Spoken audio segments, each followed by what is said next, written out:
les cancers, j'espère que vous allez bien. Allez, on est parti pour votre guidance pour le mois de janvier 2021. On va commencer tout de suite avec l'énergie qui va gouverner votre mois de janvier, si j'arrive à la prendre. Donc l'énergie qui va un petit peu être sous-jacente, qui va pas forcément être la vôtre ou celle de votre entourage ou celle dans votre vie professionnelle, sentimentale, etc. C'est vraiment l'énergie qui va être sous-jacente, qui va gouverner, qui va dominer votre moi, qui va impulser un petit peu la donne, on va dire. Cette énergie, c'est la 2 de denier. La 2 de denier, c'est une hésitation. C'est je jongle entre plusieurs états émotionnels, plusieurs attitudes, je jongle entre plusieurs jobs, entre plusieurs personnes, entre plusieurs manières de voir les choses. Je pense que encore une fois, on est sur quelque chose d'assez profond, puisque dans votre énergie, par contre, on a la lune. La lune, on y viendra après, c'est quelque chose de très profond, très intuitif, ok ? Mais là, en tout cas, pour l'énergie qui va gouverner votre moi, c'est une énergie où on tâtonne. On tâtonne parce qu'on ne sait pas trop. La 2 vient après l'As, bien entendu, en toute logique. L'As représente un nouveau départ. Quelque chose de nouveau qu'on impulse, une nouvelle idée, un nouveau contrat, une nouvelle relation, un nouvel engagement, un nouveau projet, etc. Vu que cette énergie vient après cette énergie de nouveau départ, il y a quelque chose comme ça qui me fait penser que vous avez impulsé quelque chose de nouveau dans votre vie récemment, dans un passé assez proche.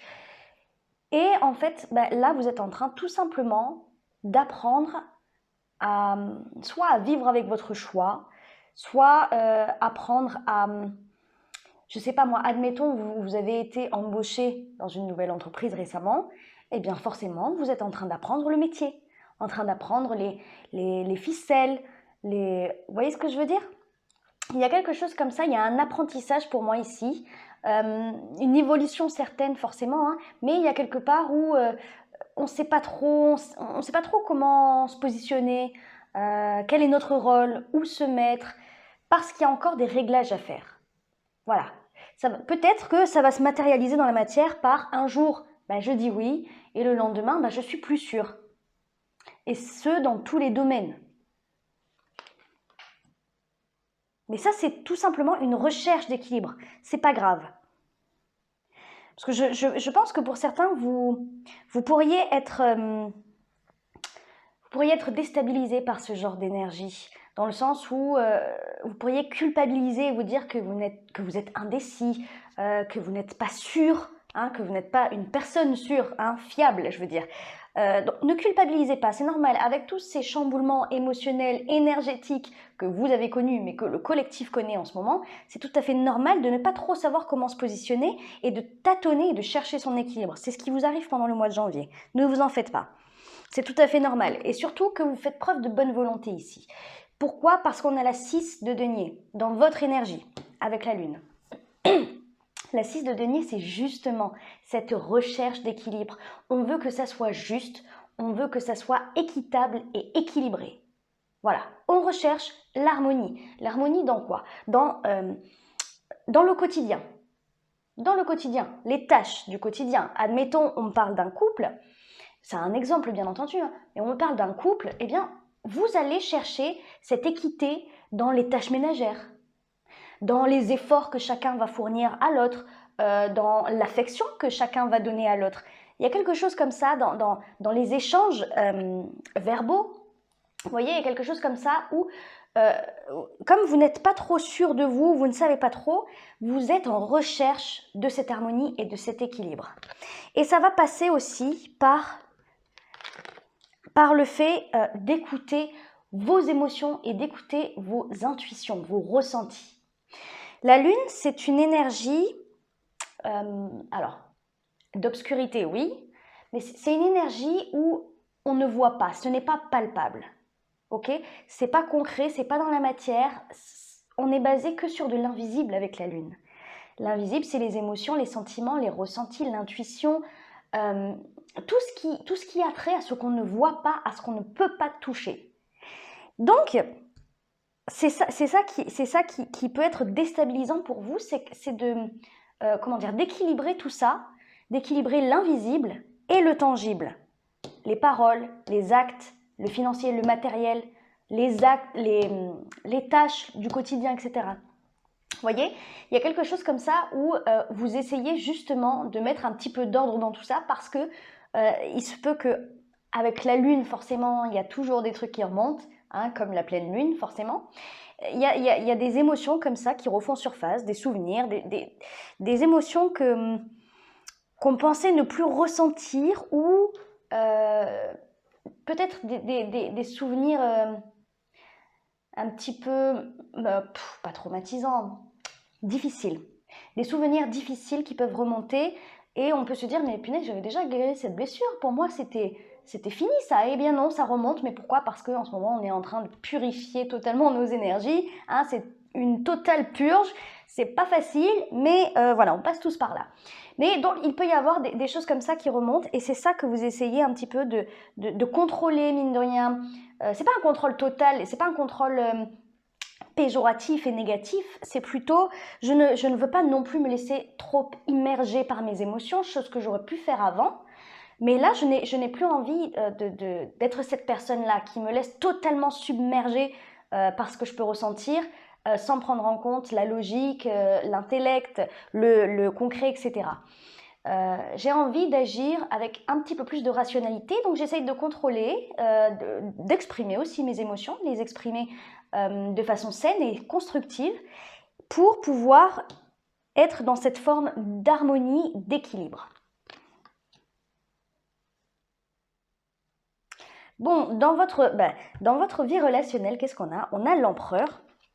On a l'empereur et il y a cette forme de contrôle du coup avec l'empereur et il y a la 9 de denier.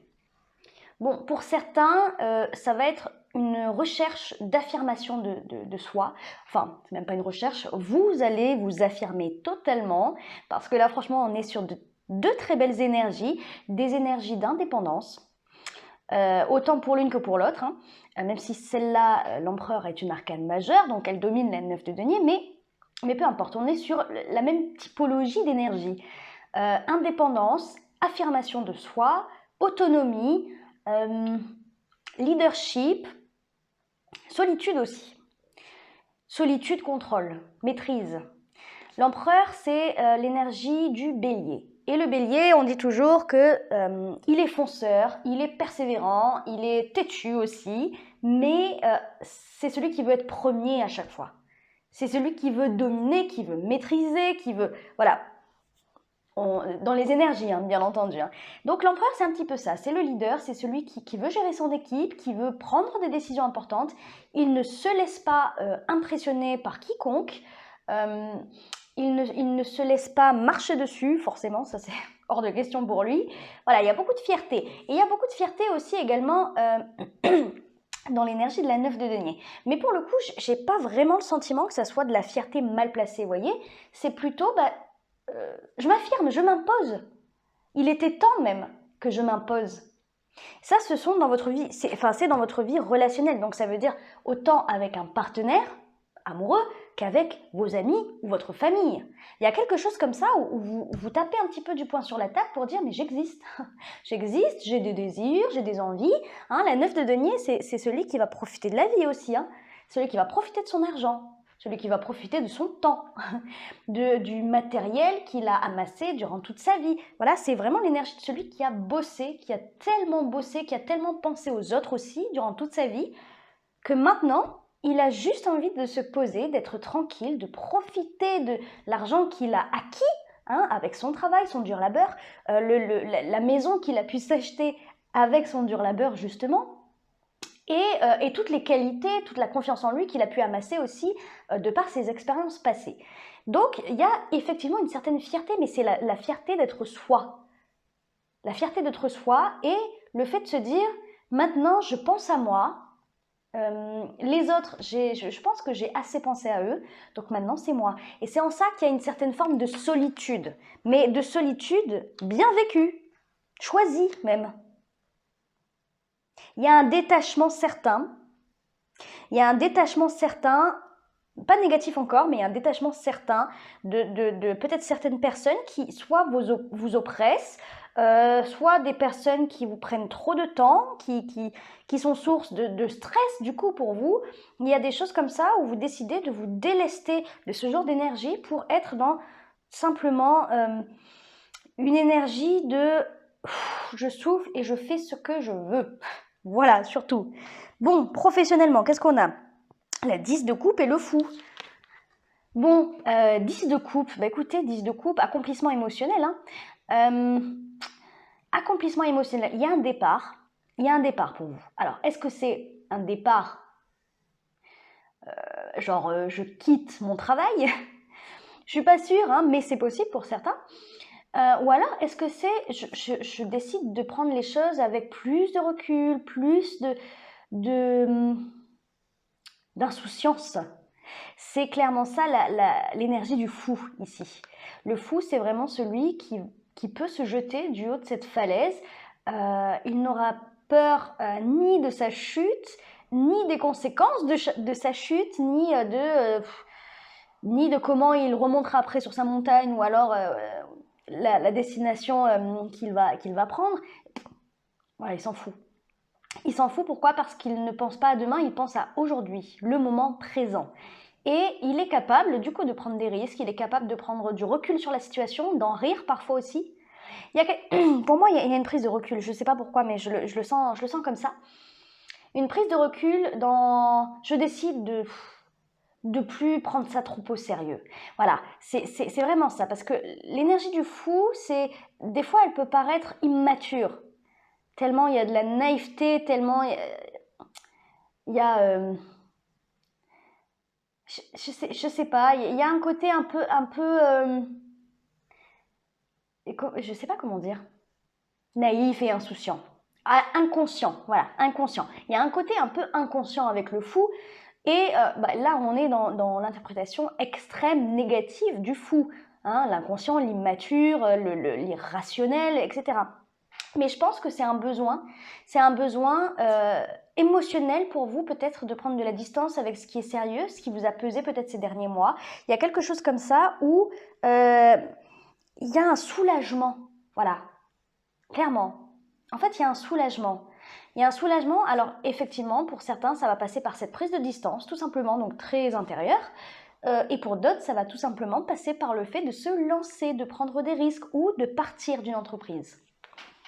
Mais quoi qu'il en soit, peu importe la situation dans laquelle vous vous trouvez, hein, si vous devez partir d'une entreprise ou si vous devez prendre des risques je sais pas moi, en ouvrant une boutique ou etc., ou en reprenant vos études, même pour certains, ça vous apportera de la satisfaction émotionnelle. Ça va vous nourrir émotionnellement avec cette 10 de coupe, vous serez content de le faire. Vers quoi vous allez? Ben, vous allez vers la 7 de coupe et la 10 d'épée. Bon. 7 de coupe, vous n'allez toujours pas trop savoir où vous allez. Voilà, que ça soit clair. Vous n'allez pas trop savoir où vous allez, et ça, ça fait tout simplement écho à cette 2 de denier qui va gouverner votre mois. En gros, ça veut dire que vous allez débuter le mois de janvier, vous allez passer tout le mois de janvier dans cette dualité-là, on va dire, ambivalence plutôt, dans cette ambivalence de pas trop savoir oui, non, est-ce que je fais confiance, est-ce que je fais pas confiance, est-ce que j'y vais pas, il y a quelque chose comme ça. Mais vous êtes dans cette recherche d'équilibre. Mais en tout cas, à la fin du mois de janvier, vous n'êtes pas encore tout à fait sûr de vous. Voilà. Parce que je pense qu'il y a encore un côté, je suis désolée, hein, ça fait des mois que vous êtes dans cette recherche d'équilibre émotionnel, mais je peux pas mentir hein, sur les énergies qui me viennent. Hein. Mais il y a encore quelque chose, et peut-être lié à des souvenirs, hein, à des souvenirs, des choses marquantes dans votre vie, que ce soit votre enfance, votre adolescence ou même votre vie d'adulte, mais des choses marquantes qui ont besoin d'être purifiées et purgées.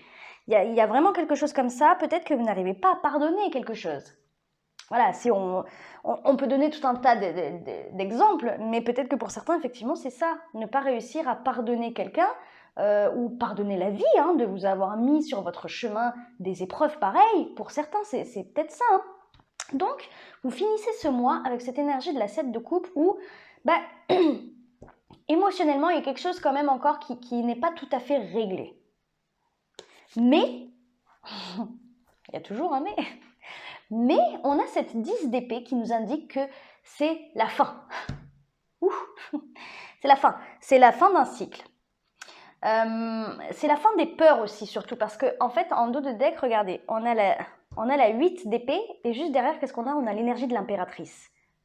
L'impératrice, c'est l'abondance, c'est la fertilité, c'est la créativité, les projets, ok? C'est la vie, quoi. Hein, comme elle, l'impératrice, c'est l'énergie de la mer, elle porte la vie en elle, vous voyez? Et l'énergie de la 8 d'épée, c'est la peur, c'est les craintes, c'est les angoisses, etc. Et cette 10 d'épée nous indique la fin d'un cycle douloureux, quelque chose qui a été extrêmement difficile à accepter.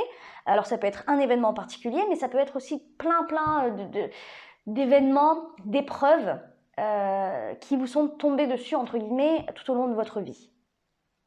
Donc, pour moi, comme on est sur cette 7 de coupe, je vous ai dit, hein, vous ne savez pas trop si c'est terminé, si c'est pas terminé, où est-ce que vous en êtes émotionnellement. Je pense que vous êtes tout simplement dans une phase d'acceptation. C'est limite une phase de deuil en fait. Vous voyez, dans le deuil, on a plusieurs étapes. Et c'est comme si là, vous arriviez à l'étape où il fallait accepter. Accepter justement tout ça, tous ces traumatismes passés. Les accepter pour terminer ce cycle. Mais il y a quelque chose de difficile à accepter. Mais tant que vous ne l'aurez pas fait, tant que vous n'aurez pas regardé en face ces souffrances-là, vous resterez dans cette ambivalence-là. Le conseil. Déesse du vent, regardez le ciel, il est vaste, illimité, relié à toute chose. Recevez la bénédiction du ciel. Ben oui, c'est exactement ça. Franchement, c'est un peu ce que je ressentais là, parce que je me disais, vous êtes à la fin de ce cycle. Et d'ailleurs, ça fait un moment que vous êtes à la fin de ce cycle. Mais c'est comme s'il y avait une part de vous qui refusait je sais pas moi, de voir la lumière, de voir cette fin. Comme si une part de vous était restée tellement longtemps dans l'obscurité ou dans quelque chose qui vous oppressait ou qui vous faisait mal ou qui vous rappelait sans cesse quelque chose de douloureux. Eh bien, vous êtes habitué en fait. C'est comme si vous étiez habitué. Et en fait, maintenant que c'est la fin, ça fait plusieurs mois qu'on vous dit mais tu peux passer à autre chose. Et c'est comme si vous n'étiez pas encore sûr peut-être de le mériter. Il y a peut-être quelque chose comme ça où vous vous dites je ne mérite pas cette lumière, je ne mérite pas cet amour, cette abondance, je ne mérite pas de passer à autre chose, je ne mérite pas d'être heureux, tout simplement. Et c'est le conseil qu'on vous donne. On vous dit mais acceptez ce que la vie met sur votre chemin. Que ce soit de nouvelles idées, de nouvelles rencontres, un nouveau job, peu importe. La vie vous place des choses sur votre chemin, visiblement des cadeaux, et vous ne les acceptez pas. Donc réfléchissez à ça, à ce que la vie vous place devant vos yeux. Bon, allez, comme d'habitude, je propose une extension à cette guidance. Donc dans l'extension, en fait, j'approfondis le tirage. Donc je vais aller tout de suite rajouter des cartes pour faire cette extension. Pour ceux qui se sont sentis concernés par cette guidance, ceux à qui ça a fait écho, bien entendu, si vous êtes intéressés par cette extension, le lien est en description en dessous de la vidéo. Voilà, allez, on va aller rajouter ces cartes-là pour faire l'extension.